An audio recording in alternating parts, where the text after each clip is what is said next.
Good morning all of you. आज भी हम चैप्टर 3 अंडरस्टैंडिंग क्वाड्रिलेटरल्स को कंटिन्यू करेंगे। इस चैप्टर में हम क्वाड्रिलेटरल्स के बारे में पढ़ चुके हैं और sum of exterior angles of a quadrilateral and sum of interior angles of a quadrilateral के बारे में पढ़ चुके हैं और एंगल सम प्रॉपर्टी पढ़ चुके हैं और एंगल्स को कैसे फाइंड करते हैं, नंबर ऑफ साइड्स कैसे फाइंड करते हैं पॉलीगन की, वो सारा कुछ सीख चुके हैं। तो आज हम सीखेंगे टाइप्स ऑफ क्वाड्रिलेटरल। क्वाड्रिलेटरल्स कई तरह के होते हैं। तो एक 4 साइडेड फिगर जो कि लाइन सेगमेंट से बनी है उसे क्वाड्रिलेटरल कहते हैं। ये कई तरह की होती है। जैसे सबसे पहला टाइप है इसका पैरेललोग्राम। पैरेललोग्राम ये बहुत इंपॉर्टेंट क्वाड्रिलेटरल है और इससे रिलेटेड क्वेश्चंस भी हम एक्सरसाइज 3.3 में करेंगे। तो पैरेललोग्राम की क्या प्रॉपर्टीज़ हैं? Opposite sides are equal and parallel. ये जो पैरेललोग्राम है इसका नाम इसी प्रॉपर्टी पे पड़ा है कि इसकी जो ऑपोजिट साइड्स हैं, ऑपोजिट मतलब आमने सामने वाली दोनों साइड इक्वल होती हैं। 2 पेयर ऑफ पैरेलल लाइन्स हैं यहाँ, ये दोनों इक्वल हैं। इसके अलावा opposite angles are equal. Opposite आमने सामने वाले एंगल इक्वल होते हैं इन अ पैरेललोग्राम।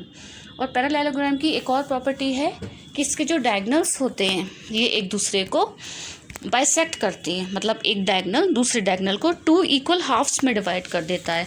तो पैरेललोग्राम्स से रिलेटेड क्वेश्चंस करेंगे तो इन प्रॉपर्टीज़ को दोबारा से रिवाइज करेंगे। सेकंड है रेक्टेंगल। रेक्टेंगल इससे आप फैमिलियर हैं, पढ़ चुके हैं, 7th में भी पढ़ा है और इससे पहले भी जानते हैं रेक्टेंगल क्या है। In rectangle opposite sides are equal and parallel. Rectangle में भी ऑपोजिट साइड्स इक्वल होती हैं और एक दूसरे के पैरेलल होती हैं और सारे एंगल्स इक्वल होते हैं, 90 डिग्री के होते हैं। रेक्टेंगल के सारे एंगल्स 90 डिग्री के होते हैं। Next square. स्क्वायर में 4 साइड होती हैं, 4 साइड्स इक्वल और पैरेलल होती हैं। 4 एंगल्स होते हैं जो कि 90 डिग्री के होते हैं, तो एंगल्स भी इक्वल होती हैं। नेक्स्ट है रोम्बस। रोम्बस में ऑपोजिट साइड्स पैरेलल होती हैं, ऑपोजिट आमने सामने वाली सारी साइड्स इक्वल होती हैं, ऑपोजिट एंगल्स भी इक्वल होते हैं और डायगोनल एक दूसरे को बाइसेक्ट करते हैं एट 90 डिग्री। तो रोम्बस के जो दोनों डायगोनल हैं जब एक दूसरे को बाइसेक्ट करते हैं तो 90 डिग्री के एंगल बनते हैं। अब है ट्रेपेजॉइड। इसमें क्या होता है, 1 pair of opposite sides is equal. इसमें देख सकते हैं हम ट्रेपेजॉइड में केवल 1 पेयर ऑफ लाइंस है जो कि पैरेलल हैं। ये जो ऊपर वाली और नीचे वाली लाइन है ये दोनों एक दूसरे के पैरेलल हैं, साइड वाली लाइन नॉन पैरेलल लाइंस हैं। अब है काइट। काइट की प्रॉपर्टी है 2 pairs of adjacent sides are equal. Adjacent sides मतलब पास वाली, तो पास वाली दोनों साइड्स इक्वल हैं and 1 pair of opposite sides are equal. Opposite side का एक पेयर इक्वल होता है। जैसे कि इसमें हम साथ देख सकते हैं कि 2 साइड एक जैसी हैं और 2 साइड अलग तरह की हैं, एक जैसी हैं आपस में। तो 1 डायगोनल बाइसेक्ट्स द अदर। दोनों डायगोनल एक दूसरे को बाइसेक्ट करते हैं, एक डायगोनल दूसरे डायगोनल को काटता है तो वो इक्वली डिवाइड हो जाता है 2 पार्ट्स में। Diagonals intersect at right angle.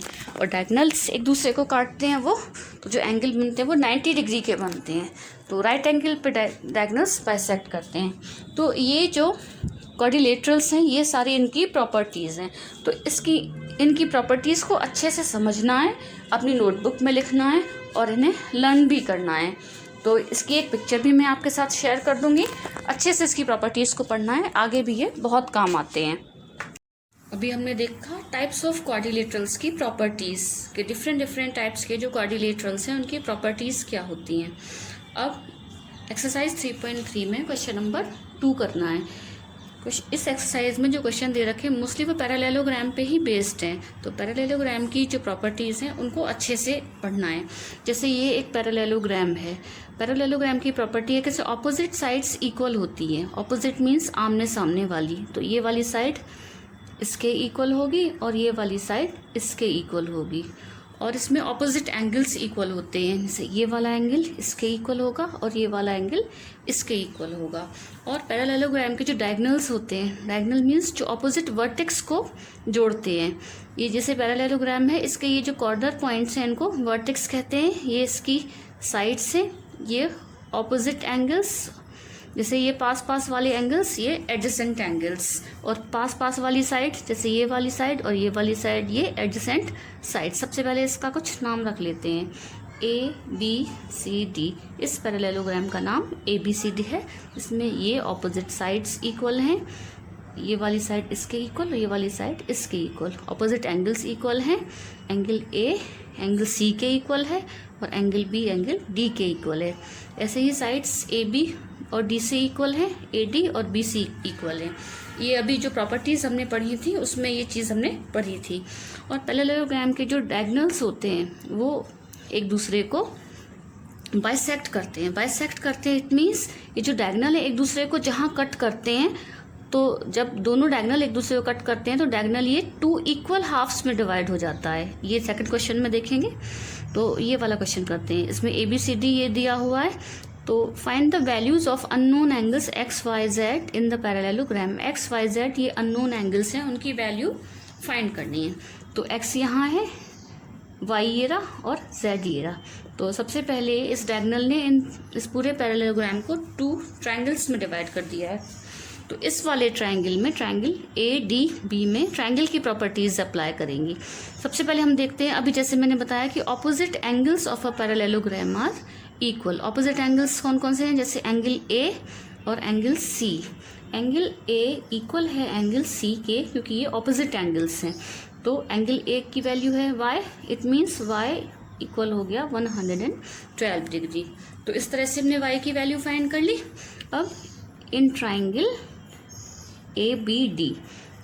ABD में angle Y plus angle X plus angle 40 degree, ये होगा 180 डिग्री। ये है angle sum property of a triangle. Angle sum property ये हम पढ़ चुके हैं और हमने अभी रिवाइज भी किया था। Angle sum property of a triangle is the sum of 3 angles of a triangle is 180 degree. तो इस तरह से इन तीनों एंगल्स का सम 180 डिग्री हो गया यहाँ। तो इसके अकॉर्डिंग Y की वैल्यू 112 डिग्री है। तो Y की वैल्यू यहाँ सब्सटीट्यूट कर देंगे। Y की वैल्यू सब्सटीट्यूट करने से X की वैल्यू आ जाएगी।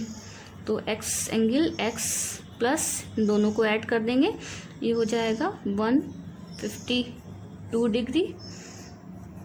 तो अब यहाँ से एंगल X की वैल्यू आ जाएगी 180। ये प्लस का है, इसके साइड चेंज करेंगे, ट्रांसपोज कर देंगे इसको, तो ये इतना आ गया। अब इसको इसमें से सब्ट्रैक्ट करेंगे तो 28।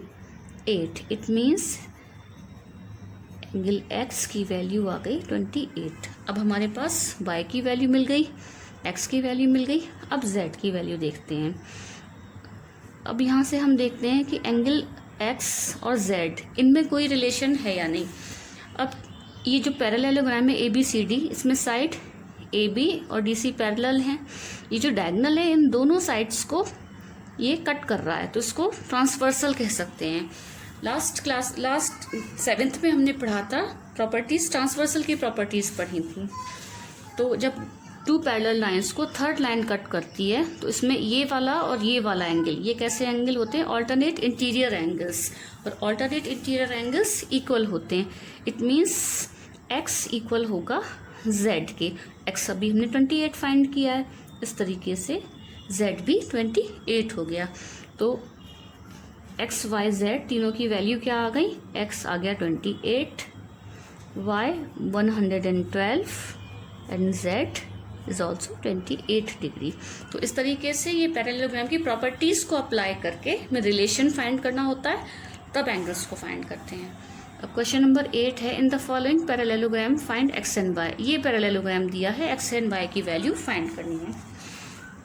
इस पैरेललोग्राम का नाम है runs, RUNS is a parallelogram. Parallelogram की प्रॉपर्टीज़ अभी जैसे मैंने बताई थी, डायगोनल्स जो पैरेललोग्राम के होते हैं वो बाइसेक्ट करते हैं एक दूसरे को। बाइसेक्ट करते हैं मतलब ये वाला जो डायगोनल है इस वाले डायगोनल को जहाँ काटेगा वो पॉइंट O है, तो ये इसको 2 इक्वल हाफ्स में डिवाइड कर देगा। It means this is equal to this and this is equal to this. तो हम कह सकते हैं कि O ये इंटरसेक्शन पॉइंट है दोनों डायगोनल्स का, इक्वल है OU के। और SO की वैल्यू यहाँ कितनी है? 20। OU की वैल्यू Y प्लस 7। तो यहाँ से Y ले सकते हैं, Y आ जाएगा 20 माइनस 7 यानी 13। अब ये साइड है तो सेंटीमीटर में आएगी, 13 सेंटीमीटर। y की वैल्यू 13 आ गई। अब इन दोनों साइड्स को देखते हैं। सिमिलरली NO इक्वल हो जाएगा OR के। NO यहाँ दिया है x प्लस वाई और OR दिया है 16। अभी y की वैल्यू हमने फाइंड की 13, तो 13 यहाँ y की वैल्यू सब्सटीट्यूट कर देंगे तो इससे x की वैल्यू आ जाएगी और x विल बी 16। 13 को यहाँ ट्रांसपोज किया तो ये माइनस हो गया तो x आ जाएगा 3। तो इस तरह से हमने x और y दोनों की वैल्यूज़ फाइंड कर ली। x की वैल्यू फाइंड की 3 सेंटीमीटर एंड y 13 सेंटीमीटर। तो इस तरीके से जो डायगोनल्स की जो प्रॉपर्टी है, डायगोनल एक दूसरे को बाइसेक्ट करते हैं, इस प्रॉपर्टी को अप्लाई करके यहाँ हमने x और y की वैल्यूज़ को फाइंड किया। तो इस तरीके से जो भी प्रॉपर्टीज़ हम पढ़ते हैं पैरेललोग्राम की या क्वाड्रिलेटरल्स की, उनको अप्लाई करके एंगल्स को फाइंड करते हैं।